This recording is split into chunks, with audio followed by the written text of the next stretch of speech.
All right. How many bootable USB drives do you have sitting in a drawer right now? One for Windows installation, one for a Linux distro, one for a partition tool, one for memory diagnostics. Each one only good for a single job, and each one needing to be wiped and rebuilt the moment you need it for something else. Ventoy ends that completely. One USB drive, every boot ISO you own, all available from a single boot menu, and you add new ones just by copying a file. Welcome back. Today, we're setting up Ventoy, a free, open-source tool that turns a single USB flash drive into a multi-boot launcher for any number of ISO files. Instead of reformatting your USB every time you need a different boot tool, you install Ventoy once, then simply drag and drop ISO files onto the drive whenever you want to add something new. I'll walk through creating the Ventoy disk, adding ISO files, handling secure boot, and so on.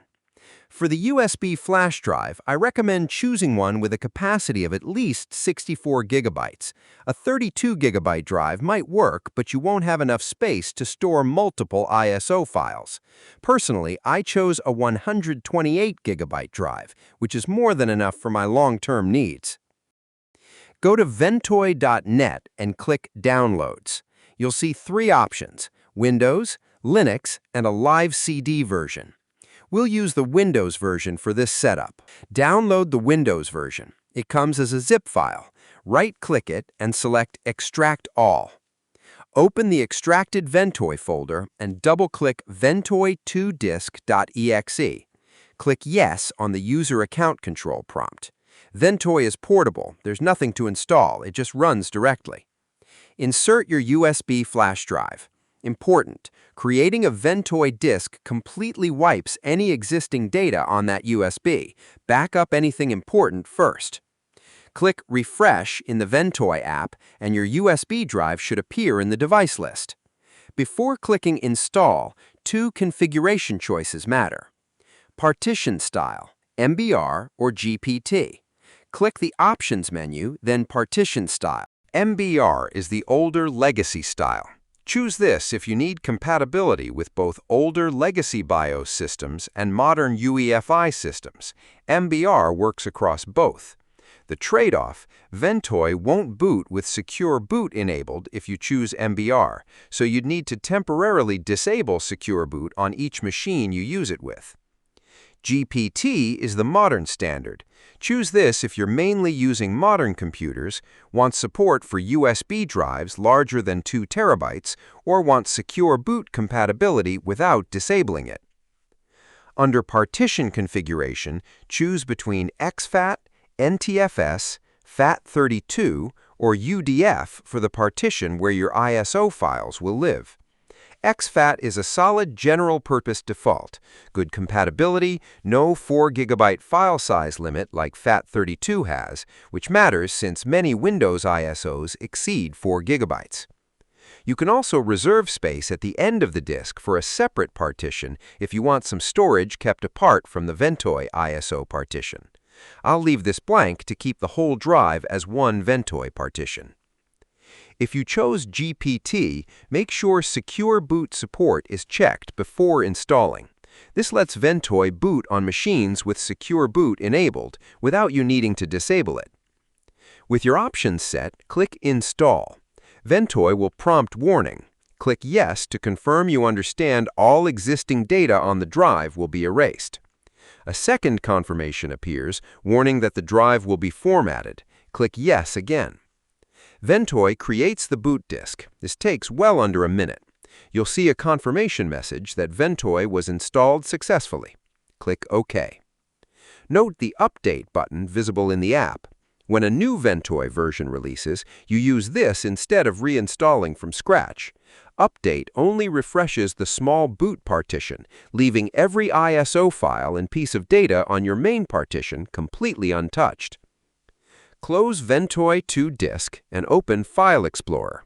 You'll see your USB drive. It appears to have a small hidden partition which contains the Ventoy software itself, in which you never need to interact with, and a main partition labeled Ventoy. Open the Ventoy labeled partition. This is where you store every ISO file you want available at boot. Simply copy and paste ISO files onto it, exactly like any normal file copy. For organization, I recommend creating folders, an ISO folder for everything, with subfolders like Windows, Linux, Tools inside it for different categories. As you can see, the Linux folder contains Linux ISOs. The Tools folder contains the ISOs for the tools I use to reset passwords, for example. And finally, the Windows folder contains everything related to Windows. Ventoy scans every folder on the partition recursively, so nested folders work fine and just keep things tidy. You're not restricted to ISO files only. The same partition can also hold device drivers, installer files, documents, or any other data you want to carry alongside your boot tools.